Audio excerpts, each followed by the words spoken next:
утро, от мен Младен, в този прекрасен слънчев ден. Не е много слънчево, но пък е за сметка на това студено. И така, ще изгаряме коледните сърни, ще правим днес корем. Хидратираме се, разгряваме се и започваме. Ще имаме един страхотен старт на това предизвикателство.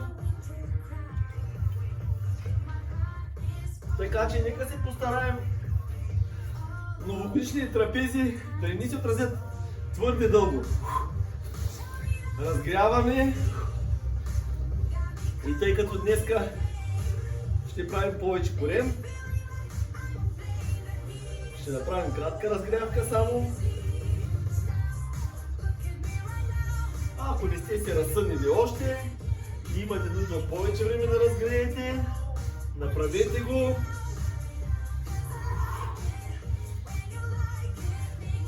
Както всеки път, ще ви покажа упражненията в комбинация от 30 секунди работа, 10 секунди почивка, след което ще ги направим за 45 секунди с 15 секунди на почивка между тях и сме готови. Още веднъж. Ето колената.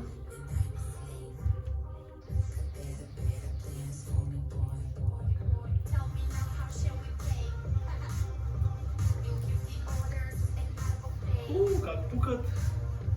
Това са от новогодишните трапези, на които сме се позасидяли малко повечко. Все пак празници. Всички сме се отдали на тях.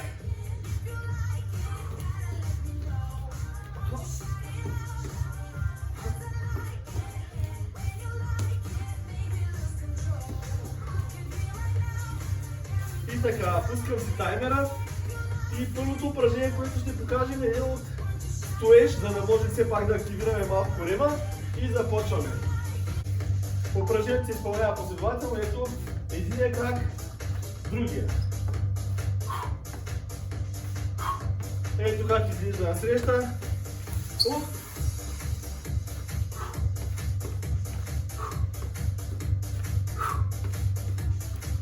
Изкарвайте въздуха хубаво, когато сгъвате крака.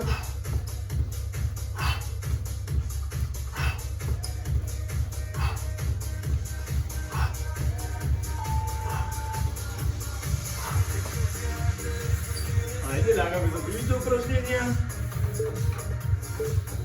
Ето, ръцете са встрани, сгъваме, пускаме, отваряме краката.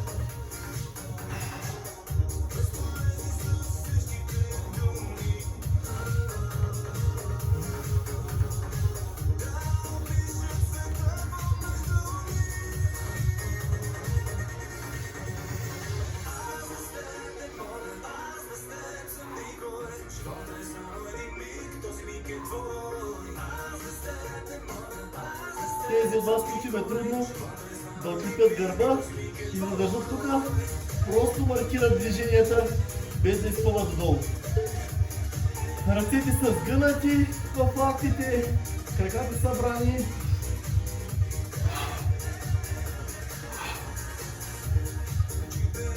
Опитваме се максимално високо да отлепим само рамената.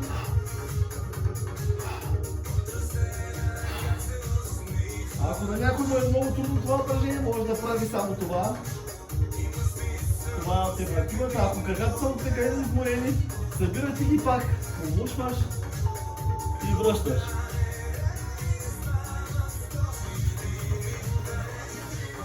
Ще направим така наречения планински катерач, само че без да бягаме.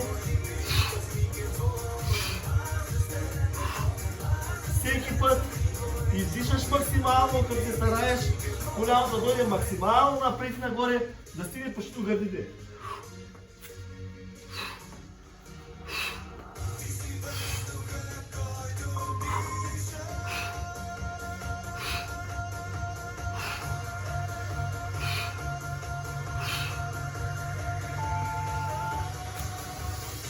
Сядаме и просто въртим. Така наречената руска коремна преса, когато много хора не правят, с вдигане, ние просто държим краката и се стараем да направим хубаво завъртане. Ето.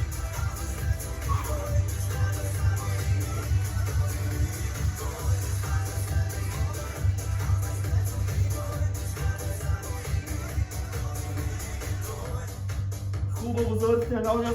Трябва да усещате максимално напрежение.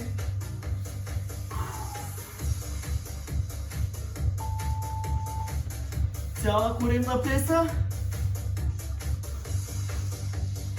Има много вариации, които са ви най-удобни на вас. Тази, която ще използваме ние, ръцете стигат над главата, докосваме между краката. Над главата, между краката.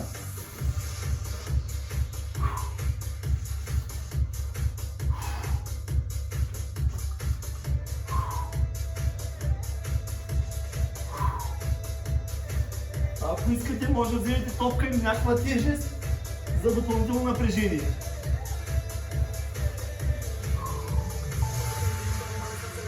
Следващото упражнение е по-лесно.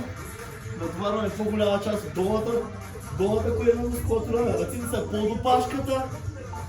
Ако не се чувствате удобно, ръцете не може да са встрани. Под опашката. Къси ножички, къси. Врата е напрегнат малко, за да може все пак да отива цялата коремна преса. Ако ви боли врата, отпускате го и само махове. Къси движения, нямаме големи ножици. Къси движения, работи само долната част на коремната преса.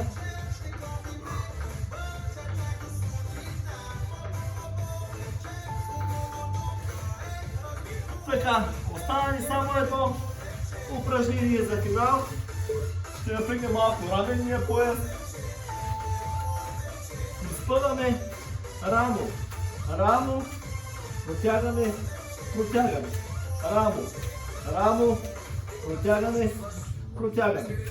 Рамо, рамо, протягаме, протягаме.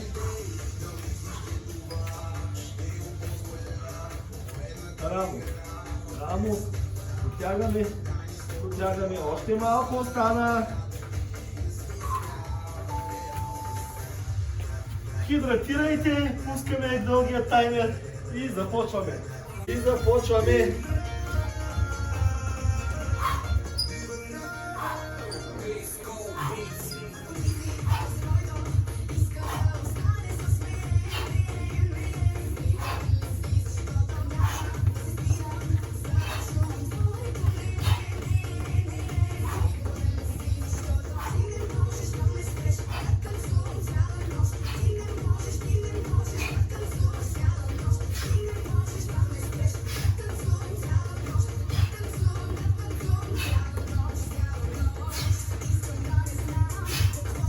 Карвайте въздуха, за да може да има контракция на мускулите.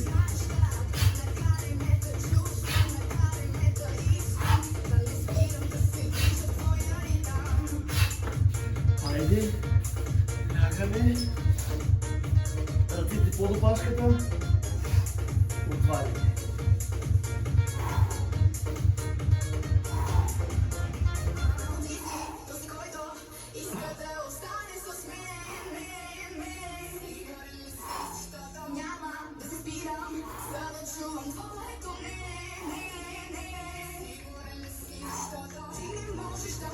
Не останаха, гледайте си, 10 секунди още.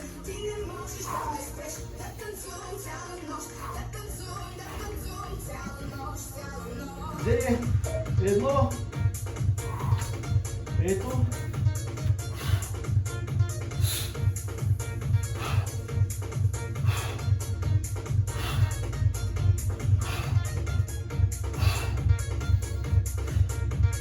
Дишайте, хора!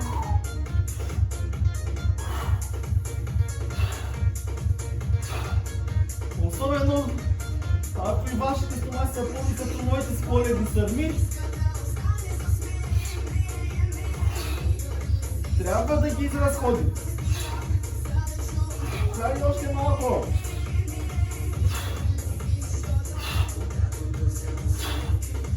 Две! Едно!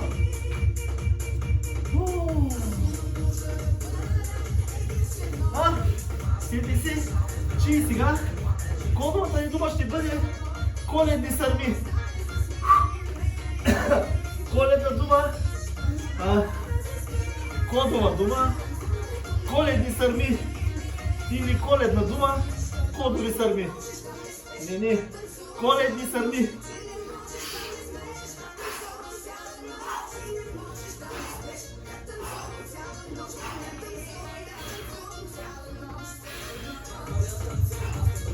Хайде още малко.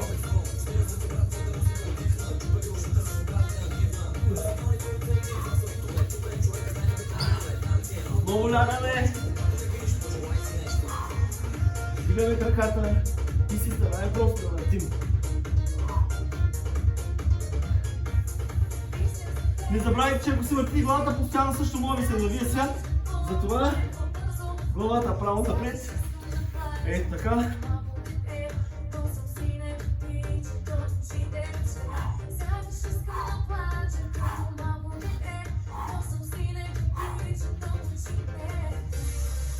Хайде още малко.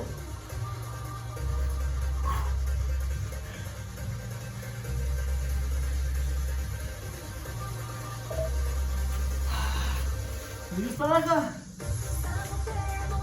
Докосваме.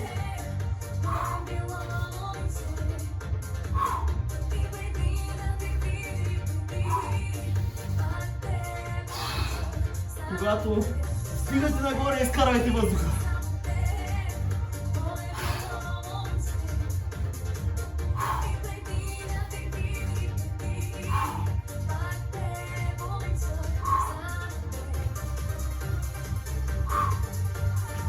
Един не останаха.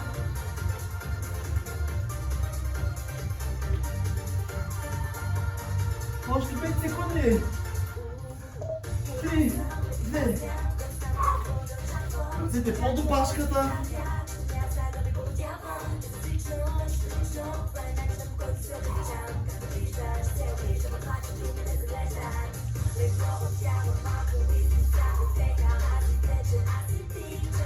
Има голямо значение дали ще сте в контрашпиц, в контрашпиц или в шпиц.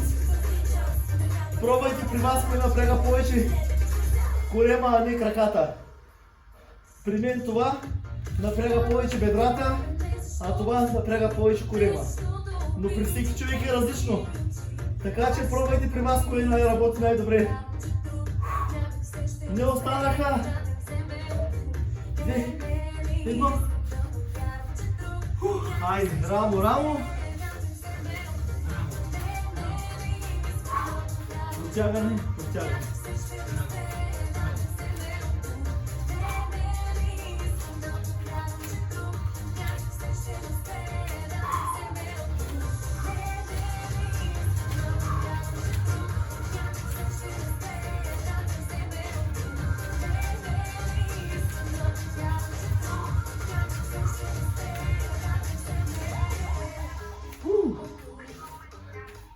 Хайде, още малко. Не ми останаха някакви 10 секунди.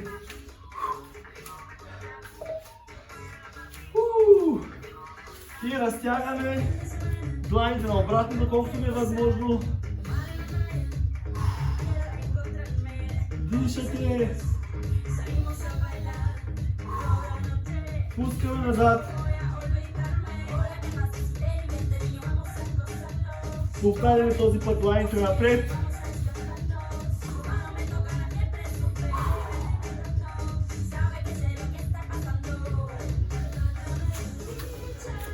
Изправяме бавно. Дланите към тавана. Разпъваме хубаво раменния мускул. Да го освободим от напрежението.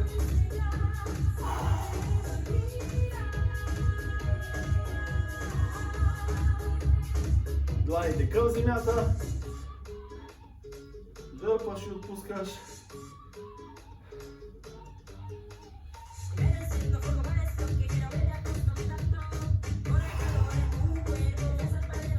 Пръсти на краката. Разтягаме другия крак.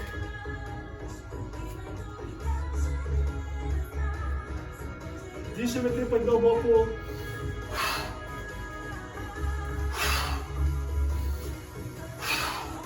Пожелавам ви страхотен ден, да имаме едно страхотно предизвикателство и не забравяйте, че коледните сърни трябва да ги изгорим.